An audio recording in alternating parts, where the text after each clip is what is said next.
Does your footage not make sense? Does your footage feel like when you look at it, it's like looking at the surface of the sun?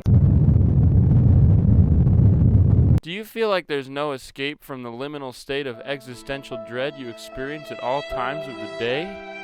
Well, I can't fix that, but I can help with the camera. And to help us with that, here today we have, what's your name? Anna. So we have Hannah here today. Step 1, the box. As any good cameraman knows, a camera will come in a box. That's the wrong, There we go. First, remove the camera from the box and inspect for damages. Next, put the battery into the camera. Remove the lens flap so you can see, and turn the camera on. Now you want to go into your settings and format your memory card. Be sure to do this step or you might, oh no. Just kidding. Now we're going to go over some basic settings. First, let's set our frame rate and resolution. We want to be on 1080p and 24 frames a second. Now let's talk about brightness and white balance. On the side of the camera, we have a variety of settings. Be sure to control them manually. Let's start with the ND filter. The ND filter is like a big sunglasses monocle for your camera. But what's that little box with a thing in it? Well, that's your histogram, and it's how you check the exposure of your image.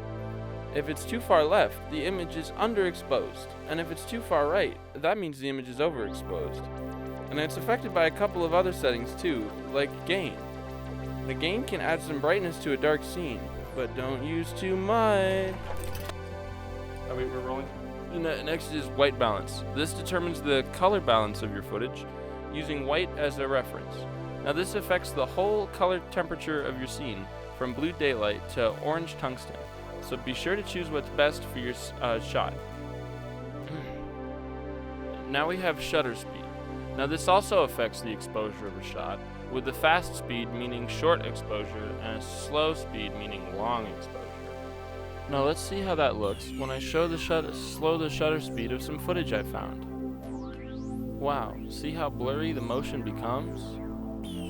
Now it's time to talk about those wheel thingies on the camera. These control aperture, zoom, and focus.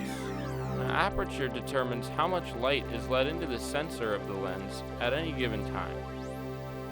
Zoom does this.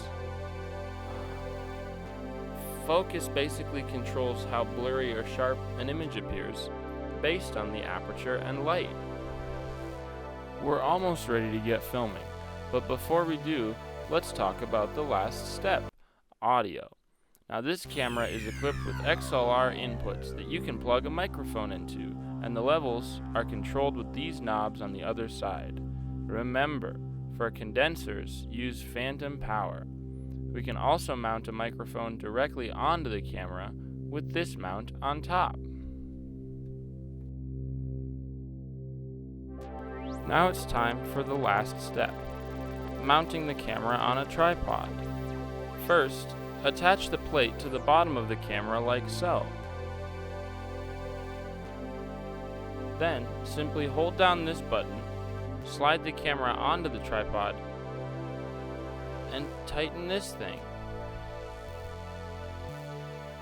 Now let's see what kind of awesome footage that with these instructions our friend Bantha here got for us.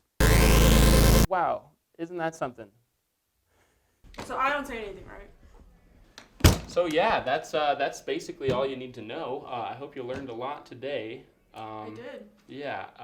Excuse me, who are you? Yeah. Why are you here? Go. You really shouldn't be next here. meeting, I gotta. Get out.